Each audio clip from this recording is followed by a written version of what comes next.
Welcome to Not Parenting. This is Carrie. Let's get untangling.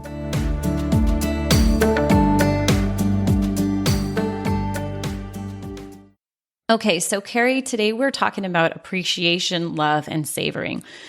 Love is a funny one because obviously we have kids because we love them, and it's a beautiful part of being a human being is that we get to love someone like this. But it's not so obvious in the day-to-day living of our lives that this was kind of the point. And so I'm excited about this topic today because I feel like it re-grounds us into this bigger why, this bigger meaning, this bigger context to what it is that we're doing here. Would you just share some of your thoughts on the importance of, let's just start with appreciation.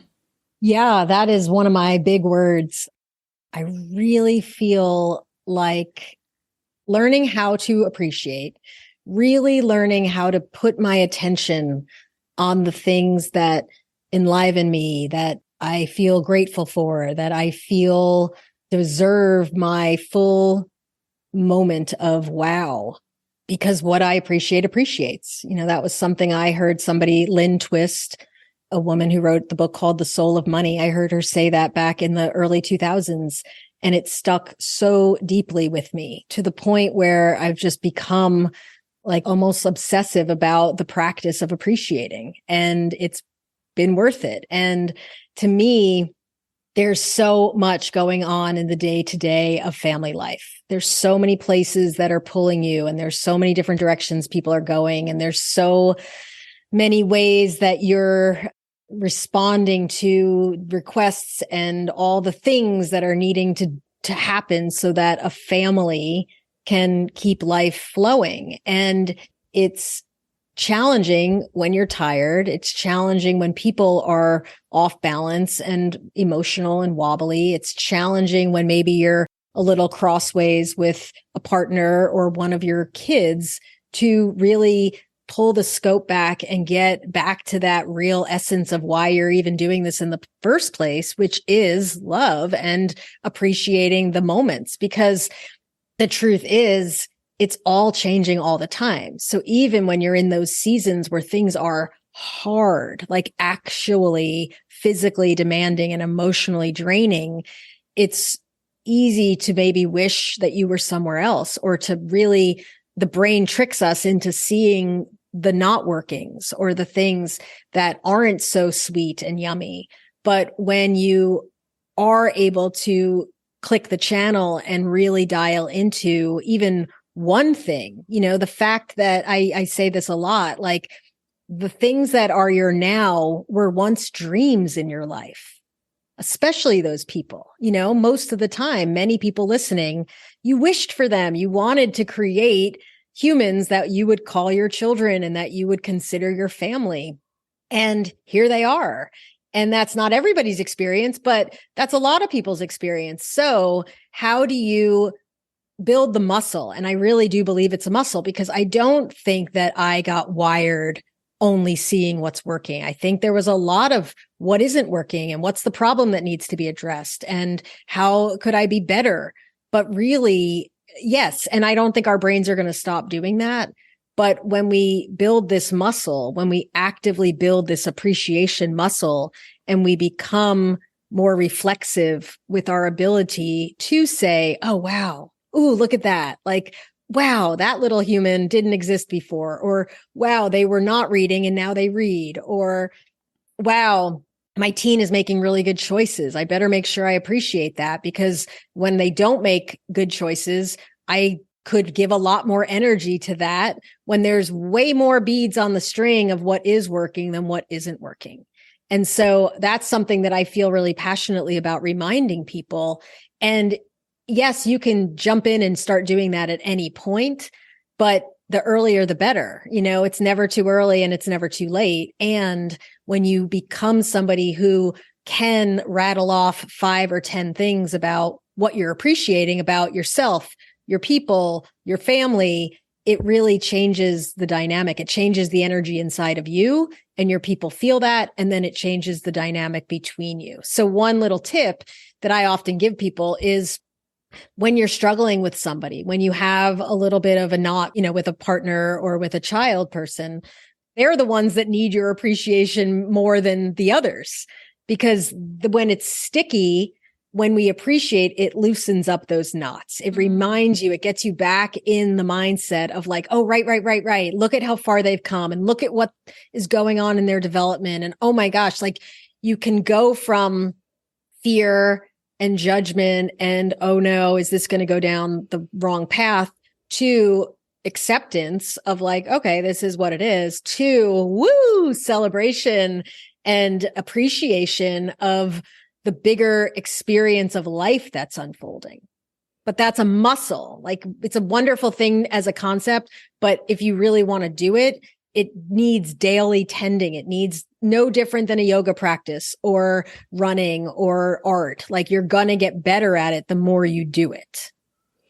I think the different nuances of this idea of appreciation are really important to get into as well, because there's not only this sort of everyday appreciation of just noticing what's good, noticing what's right in my life that just makes my life feel better. Right. There's definitely expressing appreciation for others. And now that I have teen girls, I can tell you unequivocally that I get way more of what I want by emphasizing what I liked seeing. Like, wow, when you made dinner the other night and you cleaned as you went, wow, that was incredibly awesome. And even like maybe 3 days later, man, that cleanup you did the other day was so good, versus, being like I get very little of what I want more of by appreciating what I don't like. But I think the other part of it is noticing that our brains can get into a mode of seeing what's wrong. And what happens when we do that, when we, are appreciating what's not working, we just start to see more of what's not working. It's like that brain, that negativity bias just starts to tune into that frequency of everything that's not working. And maybe your partner kicks it off. That's, oftentimes in our relationship, Mark will start to notice something that he does, it's not, they're not helping out enough, and we'll both start to kind of orient towards that. And then one of us sort of pulls back and goes, you know what? But this. And all of a sudden, our experience of raising our girls shifts. And nothing got said, no action was taken. It literally was just this little thing we traveled in our mind. And yet the experience of parenting shifted just like that. Yeah. And that is why I love that short phrase so much, because it says everything. What you appreciate, what you give your energy to gets bigger. Yeah. And so if you're appreciating the things you want more of, you're going to get more of that. If you're appreciating the things that you don't want more of, you're going to get more of that, because you're giving it energy. You're making it matter, right? Like it's that literal. It's that energetic. It's like, I have X amount of seconds in a day. And am I giving more energy to the things I don't want, which I'm going to get more of, or am I giving more energy to the things that I do want? And as you've run that experiment many, many times, and as I've run that experiment, it still shocks me every time, but it is undeniable in my experience that anytime I give more attention, more minutes, more moments to looking toward the things that I'm loving and wanting more of and appreciating and wanting to really savor, that's just a better use of my tuner. That's, if we're talking frequency, tuning to the frequency of, ooh, that feels really yummy and rich and delicious, and giving that moment of, because it's not about the thought. It's yes, use the thoughts to get to that feeling state, because your people are plugged into you. And if they're feeling that you're appreciating them, there's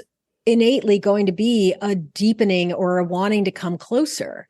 But anytime we sense that somebody's either worrying about us or judging what we're doing, it doesn't bring us closer. It pushes us away. And so you can be concerned and you can have questions about stuff, but to really pay attention to what's my energetics? What are my vibes here? Because that's what's being felt by the others. And that's what's setting in motion a lot of what then comes through. I'm really glad you use that word savoring, because one of the things that I'm curious about is if I'm sitting down with my journal, for example, and I want to do some sort of practice that starts to cultivate just good feelings in my life. So one way that I think culturally we've all heard about a lot is you make a gratitude list.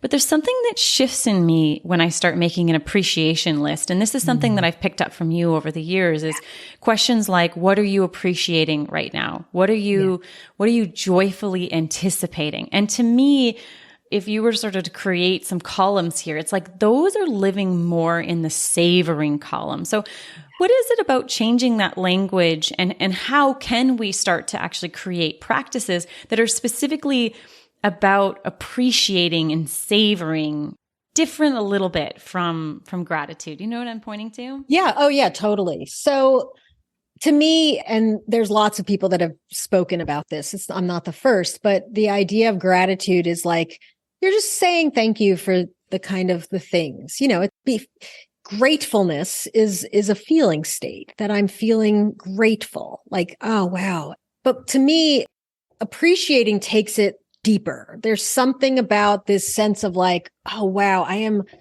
actively just taking in what is and what I'm pointing to, the things that I really want to give a little spotlight to. But then to me, savoring is when you catch those moments that are appreciation worthy and you really sink in and savor was my intention, my mantra for the holiday season. And just holding that, just having that awareness of that's what you're doing this season. It just kind of pushes out a lot of the noise so that when I'm in it, I can actually pause and go, oh, this is what I was wanting. This is the feeling. It had nothing to do with whether, some days it was just stirring the soup, or other times it was being at my mom's and putting her Christmas decorations up for her. It didn't need to be this massive thing. It was really, oh, I'm alive. This is happening. I'm going to take it in, knowing that everything's fleeting and that I'm not present all the time. So there's something a little more present moment, like it hits different layers and notes when I'm more aware of savoring. Mm-hmm. I wonder too if savoring can be, or the anticipation of savoring can also be a real source of constraint and disappointment. And I'll give you an example. So Mark's been traveling for the last week. And so he got back Saturday. So Sunday dinner was our first time for us all to be together. Mm-hmm. And I did a big thing of coq au vin, and I'm making dinner, and Allie's helping. And I say out loud, I think to Mark, I'm so excited, to us all be together as a family. And he's like, yeah, I am too. So we sit down for dinner, and I look at Elizabeth, and she's kind of got her head in her hands. And I'm like, what's going on? And she goes, I don't feel well. I think I'm getting sick again. And I was like, oh, well, you can just head up to bed. It's okay. And then I look across at Allie, and she's sprawled out in her chair with her eyes closed. I'm like, what's wrong with you? And she's like, I'm just exhausted. So she'd had a sleepover the night before, and they'd stayed up until 2 and ate just garbage all night long. And I'm just I literally just stuck my bottom lip out and was like, this is not how I thought it was going to be. And interestingly, I don't know that we usually articulate out loud, ooh, this thing is coming up that I'm really excited about and I'm going to savor it. I think as moms in particular, and not to take this away from dads, but I just see it as a trait more often seen in moms, is that we really do some pre-work to the perfect Christmas morning, or the perfect this and the Easter and the things and the eggs and the toast, and right. And because we want to land in that moment and go, ooh, isn't this all so good? Yeah. And yet, because we're doing this with 2 or 3 or 4 or 5 other people, it doesn't always end up that way. And we can often feel disappointment. So what do you do with that? When you're met with this, this was going to be good, and now it's not. Yeah. I think that's one of those hand on the heart moments Yeah. And just really slowing down the stories because they can sort of get rolling at that point. Like, why didn't they? And I should have, and they shouldn't, that stuff can get going when really it's the little one in us that's just feeling like, oh, I had a expectation here. I had a desire. I was excited for this. And so learning to be with ourselves in those moments and catching them, you won't always, but when you can catch them and go, oh, right, I had an expectation here. Okay. Shifting gears. Let's see where this goes, and really don't blow by that, because sometimes blowing by that is when we start to get cranky and crispy with the others. And so it's okay to feel like you had a thought of how it was going to go and then it wasn't going that way and you feel upset. That's totally valid. Feel it, but feel it without the gunk of, how the word that it's really, I think if one of the things that people take from me, maybe more than anything, is recognizing that as you're bumping into your people and as you're noticing these knots, there's going to be physiological experiences inside of you. And those are neutral. It's the stories that we put on those things about who we are as a parent or who they are as people or any of it. I mean, you could go in 1,000 directions with that we have to tame. We have to become more skillful at going, whoop, pause, stop, whoa, whoa, whoa, whoa, whoa, whoa, whoa. I'm just feeling upset. It's just a feeling. It's weather. It's passing through. A cloud came. It's raining. It's going to pass. The sun will come out again. Be with that, not the reaction of I got bumped and now I want to put it out on them because nobody did anything, right? Yeah, and you're so right too, because if you're not paying attention inside of the disappointment, the hurt, the not feeling valued, no one cares, could erupt. And I think every family has probably multiple moments of these, but they're like the stories that get told over and over and over of when mommy lost it. And ours was this Pancake Tuesday, 8 years ago, where for some reason I went nuts. I made chocolate pancakes and blueberry pancakes and apple pancakes and banana pancakes. I mean, I was like slaving away in the kitchen and I wasn't taking care of myself, and pancakes are a terrible thing for me to eat anyways, because it's basically just gluten and sugar and I don't do well with that. And when I finally got to sit down to eat, everyone started, because I was like, just start everything. I'm still making, what it's like. You're just like a conveyor belt of pancakes. Yeah. I sat down to eat and all the blueberry pancakes were gone. And that's all I wanted. I forgot to say hey, save me some blueberry pancakes. And I lost it. It's still that they tell the story. Remember when you threw the spatula across the house? And it's so I didn't grab onto myself in that moment. I was hurt and my expectations were not met.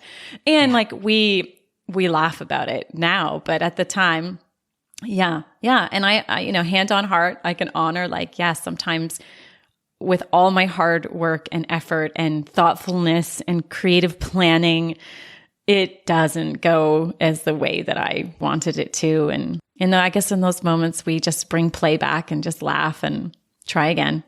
Yeah, that's all. And really have that, again, that compassion, that self-compassion of this really is what we're saying here, is that within these relationships, for multiple reasons, they're growing, you're together all the time, you're physically exhausted, it's a lot, all of it. You're gonna bump into each other in ways that create reactivity. And that is human. We're not beyond that, nor will we maybe ever be. Maybe we will. I don't know. But in this configuration of humans in this moment of time, being aware that the losing it is just part of the deal, one. And there's a lot of information in there about what I want to do next time. And really, how do I want to deal when I'm feeling disappointed? It's one thing to just do what you've always done, but there's also the opportunity to catch it and try it differently. 1 out of 20, 1 out of 30, 1 out of 50 times. Yeah. And so that's what we're really saying here. And then, doing what you need to do to decide, I mean, and that's the beautiful thing about appreciating and savoring is the more you do it, the less it takes to access it, right? Like that's the beautiful thing. It's like if you're doing it when you don't need it, when life is rolling and you're just highlighting the goodies and you're aware of like, oh, we got out the door early, extra early today. That felt really beautiful. I got that sweet snuggle last night and that felt really yummy. The more you can do that, A, it's money in the bank. And then B, when you do take a deposit, you take a withdrawal rather, when you do lose it, when you're not resourced and you do go to that place that isn't as present as you would like to be or kind, there's just more grace and there's more of an awareness of how to kind of get back to it, so it's like maybe it still happens, but you're in the hole a little shorter than you might have been, or instead of falling all the way in, you just kind of stumble and trip, but you catch yourself and then you come out. Like that's all I'm inviting people to do is just be on the path of self-awareness and more clarity and let yourself walk and let it be messy and let it get tangly. And then find moments and ways to savor when it is flowing, but also maybe eventually really begin savoring the untangling. Like imagine a world in which we get excited when we bump up against that stuff because we know, oh, that's a goodie. Oh, I'm going to grow from that one. Woo, I really lost it. Wonder where that's taking me. Right? I love that so much. I love that. What a great way, like what a great lens to go through this crazy, what do they say? Long days, short years, this time. And, you said something to me years ago that always stuck with me is you said this time that you're their quote unquote parent is only a fraction of the way you'll spend the rest of your life together. And it was true. It's like, yes, we've got about these 18, 20-ish years where I'm, I guess on paper, right, I'm your guardian.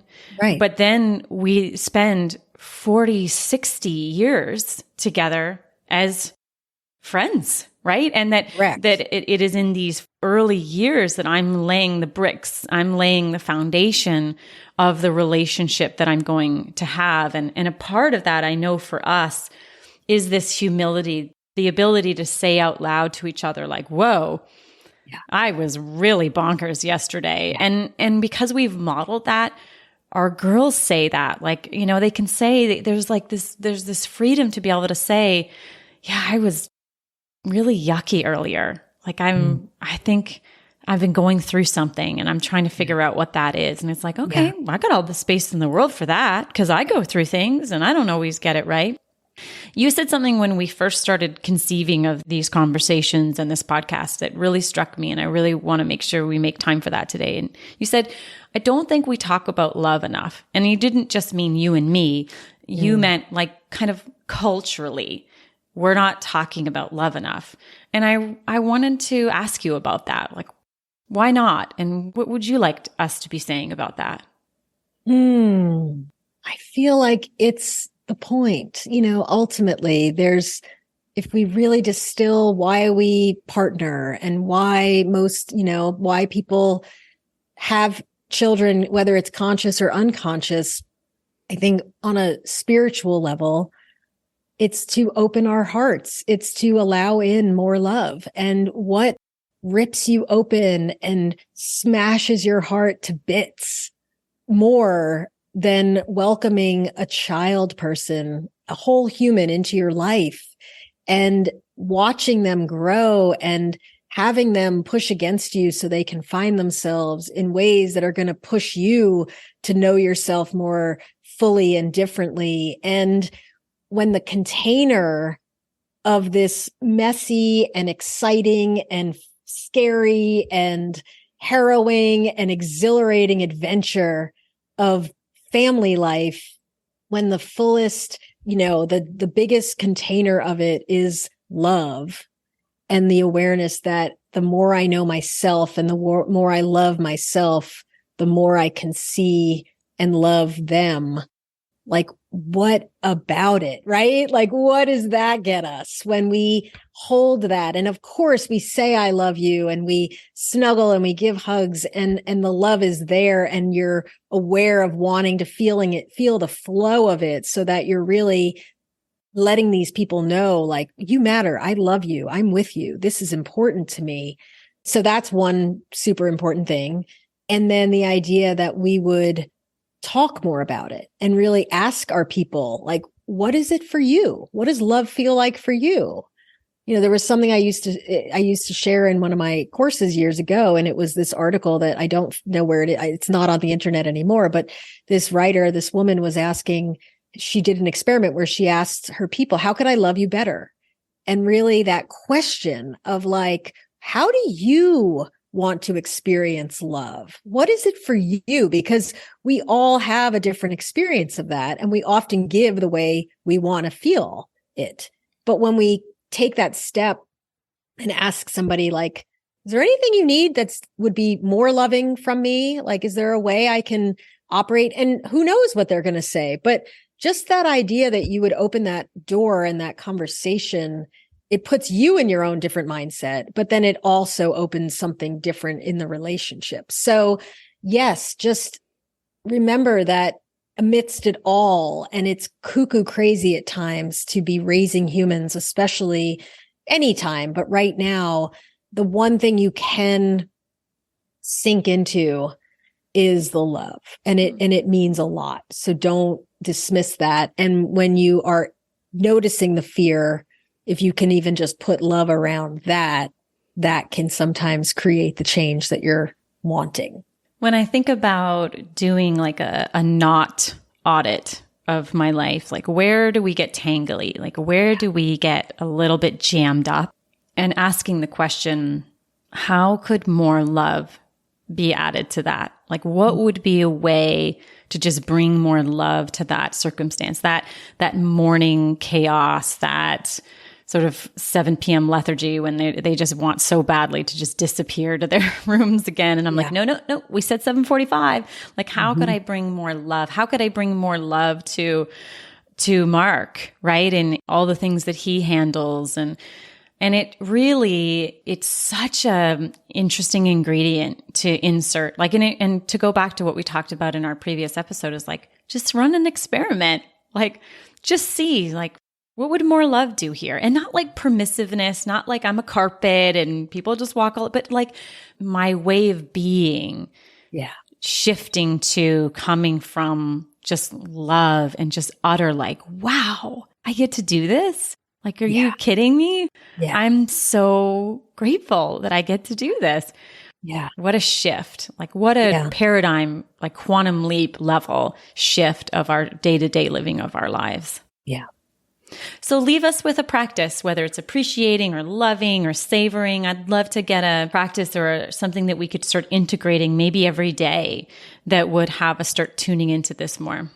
Yeah, I would say it's the practice of appreciating. And I think you could go from sort of two different angles. One is the list, whether it's writing it. I write every day. My pen is on that paper. That's how I hear myself. That's how I gain clarity about anything I'm doing.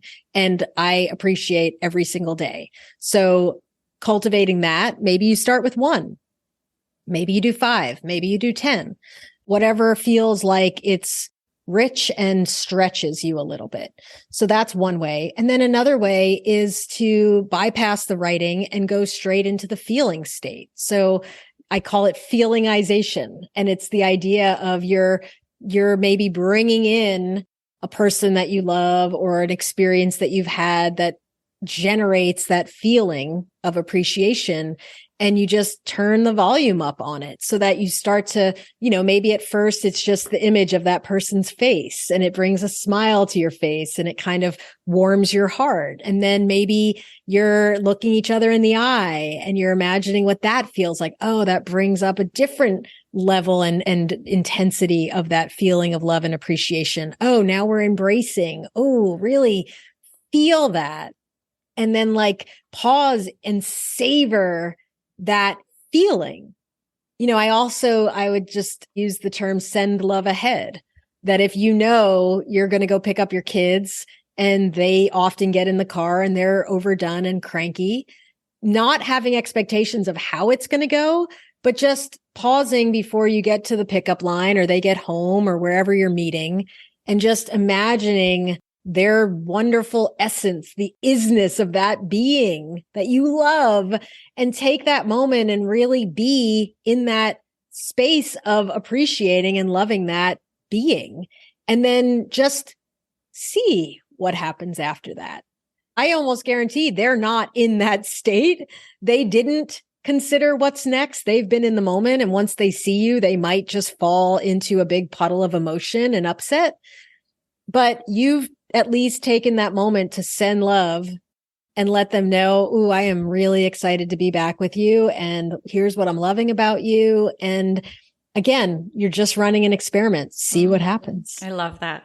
I love that on so many levels. One, because as your kids get older, I speak about mine, as my kids get older, they're less and less openly receptive to me loving on them, right? Yeah. Like I know that on like a sort of a deep neural level, they're getting a good little wash of good chemicals when I say nice things, but outwardly they're like, blah, don't want to be hugged, don't want, like, back away kind of thing. So I think that there's some real value in just doing that in my own mind. But the other thing that I was thinking of as you were sharing those practices, like, wow, I could do that anywhere. I could do that in the car, anywhere. Like I don't need to get up a half hour early and get a special journal and a special pen. Like I could do this while I'm doing the dishes, walking the dog, while I'm driving. Like it really is something that I could maybe just start the practice of just turning everything off when I get in the car for just maybe the first mile or whatever.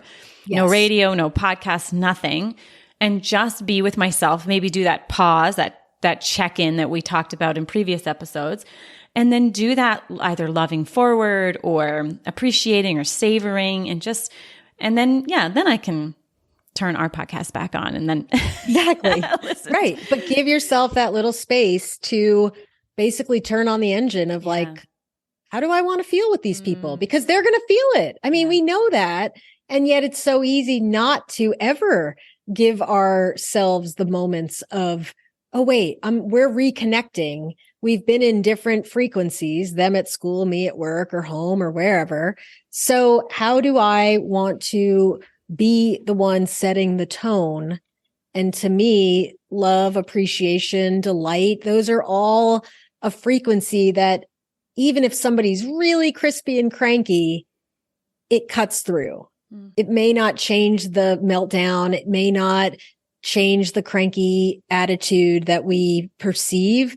But what it does is it gives us the potential of not falling off the cliff with them, which is what they want. When they're having a hard time and they're having a challenge handling things, having another person who can handle that with us is how we learn how to handle that. Appreciate, love, savor. I feel like I want to get that like tattooed on the inner part of my arm here. Really good, right? Yeah, so good. So good. Well, great. So next week we are going to do a great wrap up and kind of lay it all out again and kind of in a beautiful order. And yeah, we're almost at the end here. I'm sad. No, I want to keep going. It's so juicy. I'm enjoying this so much. Thank you. Me too. All right, great. Thanks for joining us for this episode of Not Parenting. For any resources or offerings we spoke about in the episode, remember you can head to carrieconti.com or you can click on the links in the episode show notes. Thanks for being here.